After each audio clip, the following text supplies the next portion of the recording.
Seumur hidupnya, ia menyembah api. Setiap hari, ia sujud di depan nyala api yang ia anggap suci.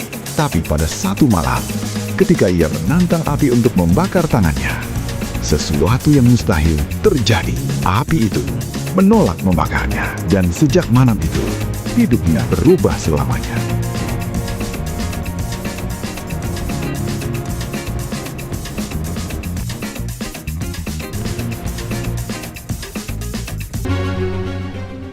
Di sebuah negeri tandus, hiduplah seorang lelaki bernama Ardashir.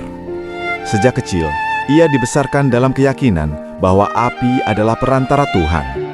Baginya, api adalah cahaya suci, simbol kekuatan, simbol kehidupan. Setiap pagi dan malam, Ardashir duduk bersila di depan tungku api. Ia berdoa, bersujud, bahkan berani mendekatkan wajahnya pada nyala api panas. Kulitnya penuh bekas luka, namun ia bangga. Baginya, luka adalah tanda kesetiaan.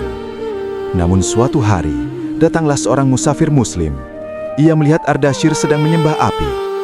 Musafir itu berkata pelan, "Wahai saudaraku, mengapa engkau menyembah sesuatu yang bisa padam oleh angin, mati oleh air, dan tidak bisa menyelamatkan dirinya sendiri?"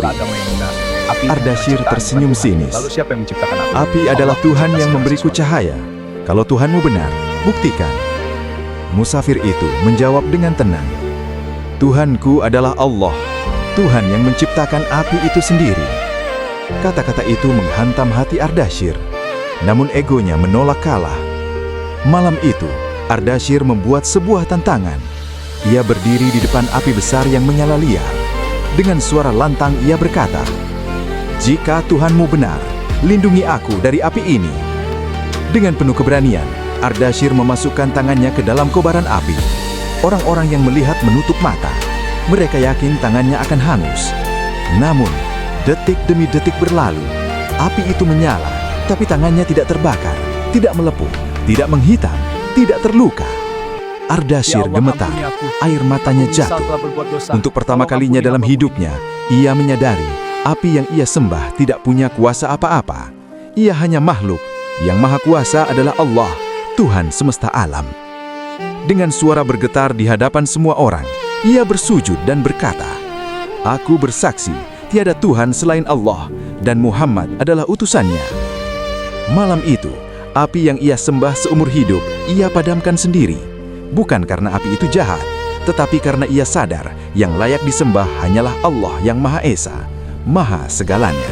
Setiap manusia punya masa lalu, tapi tidak semua mau berubah. Hidayah adalah hadiah terindah dari Allah. Tugas kita hanya satu, membuka hati. Semoga kisah ini membuat kita lebih dekat kepada Allah, lebih takut akan dosa, dan lebih rindu pada taubat. Allah pencipta segala sesuatu. Sahabat, jika orang yang menyembah api saja bisa mendapatkan hidayah, lalu apa alasan kita untuk terus menunda taubat? Dunia ini singkat, kubur panjang, akhirat abadi. Jangan biarkan hati kita mati sebelum jasad kita mati. Subscribe channel ini sekarang agar setiap pengingat menjadi sebab kita kembali kepada Allah sebelum semuanya terlambat.